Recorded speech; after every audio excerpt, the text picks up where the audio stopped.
There are far too many protocols associated with convergence to cover all of them here, but two emerging protocols you should be aware of are the IEEE 802.3AF standard and the ENUM standard. The IEEE 802.3AF standard will govern how power is supplied to IP phones. As I mentioned a while ago, IP phones must have a new type of power supply in order to work. Traditional phones are powered by the PBX, so IP phones must get power from somewhere else. Well, some IP phones are designed to plug into the wall socket, but this doesn't seem like a great solution because now you have two connections for every phone, a network connection and a power connection. The other option is to power IP phones over the existing Ethernet cable. Well, this is the method that seems most likely to work since one cable can be used for both connections.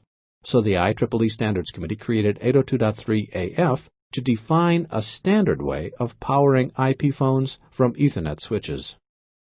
Another important standard is ENUM, which stands for E-number.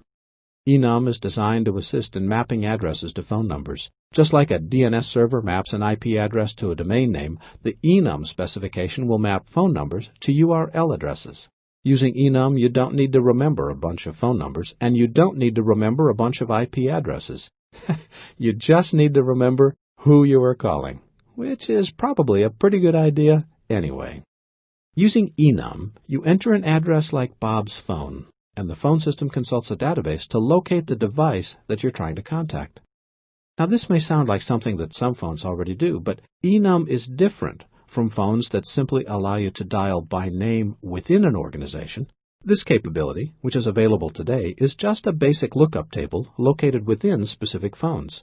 ENUM extends this capability across the complete phone network, similar to the process DNS servers use. As I said, the protocols we talked about today are only a few of the more well-known convergence-related specifications. Keep an eye out for others. And remember, when you're thinking about convergence protocols, one of the most important things to remember is that they are standards-based. Interoperability is one of the keys to convergence, and standards-based protocols are a must.